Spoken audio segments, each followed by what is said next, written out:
Hello from the Land on TV. This is King Cool. Welcome to the Toast Reviews.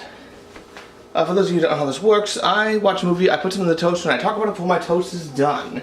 And I need to make an apology for last week. Sub Down does not in fact star Alec Baldwin. It stars his brother, Stephen Baldwin. And also apparently the graphic at the beginning was for Alec Baldwin month, which we're in right now, was spelled wrong. So hopefully that will be changed. I'll make certain that they fix that. But for now, we're moving on, and we're going to watch Virus, starring Jamie Lee Curtis, Donald Sutherland, and Alec Baldwin. And today in the show we have Blueberry. There it goes. And here we go. Okay, this movie sucks. This could have very easily been in the penalty box. It wasn't really punishing to watch, but this movie sucks. Spaceship, like Mir. Remember Mir? Yeah, date your movie, why don't you? It might as well be like making a joke about TWA or something, you know, like Jay Leno or something.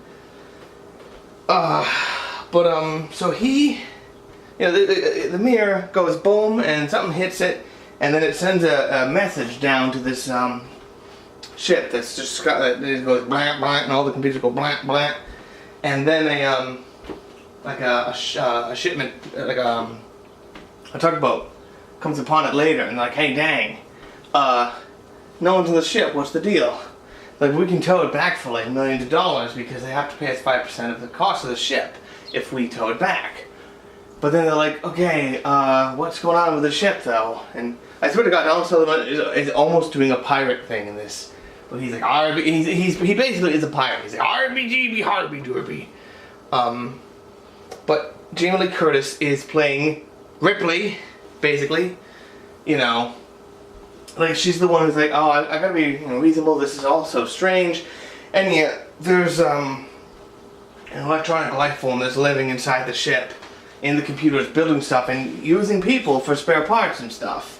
So this movie is basically Aliens, but it's also basically Event Horizon and Sphere and Terminator and The Matrix. And the funny thing is, this movie came out 2 months before the original Matrix. They're actually ahead on this one, and it's still like, this movie wants to be The Matrix so bad. This movie wants to hate fuck The Matrix, even though it's not, even though it's before The Matrix. Because The Matrix has this thing called philosophical ambitions.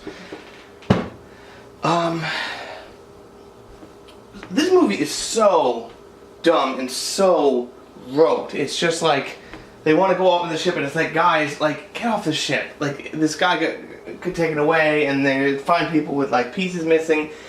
And maybe it's just because I've seen enough movies, but it's like, it's supposed to be this big shock. It's like, oh my God, they're using human parts. Are you done already? Oh, you're turned up way high. Yeah, you're set. Changing focus. Blah. YouTube likes to tell me that every one of these reviews may be shaky because I changed the angle like that. I assume it's the only time the camera moves. So it's like, you want to fix this. I'm like, how would you fix that? I assure you I have a tripod. That's what's holding the camera up. I'm not holding it on like my shoulder or something. But that could also be cool.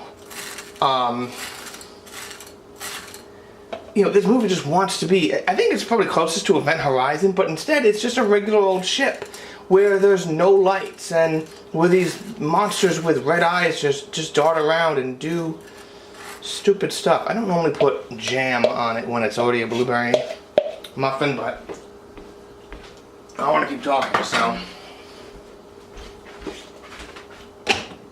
They find like one of the crazed members of the former crew, and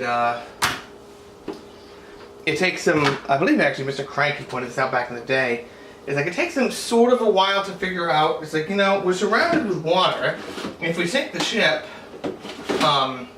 you know, we're gonna be fine. I don't seem to have any jam. Oh well. It's just stupid. It's just not thrilling. It's opaque. It's ugly. And you know what the real shame is? There is some beautiful animatronics in this. Most of the, there's some computer stuff. I think when the giant monster, oh shit. Well, that now the thing is not going to be stable, is it? When the giant monster, like, is moving around, I don't think it's, for the most part, I think it's mostly computers. It's hard to tell because it's so damn dim.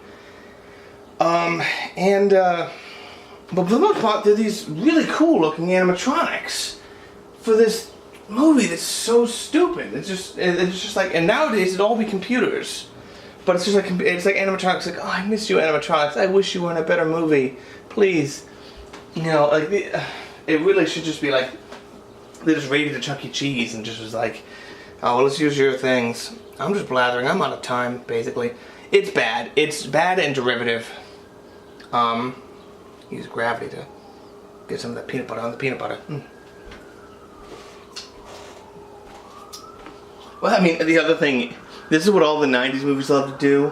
This was 1999, with the incredibly bad lightning effects that are now all computers. Even you know, every movie had those back in the day. That was the one thing they could do was lightning. Even in like Return of the Jedi, it's better because those are just actual like lightning bolts or whatever from a thing in MIT that were comped in. They weren't drawn with you know, whatever. This looks terrible. I'm out of time. I'm gonna eat this. Thank you for watching. What will be next on Alec Baldwin month? We have to tune in to find out. Thank you for watching. This is King Cool. Drive home safe. Surprisingly soft. It felt like it was more done before.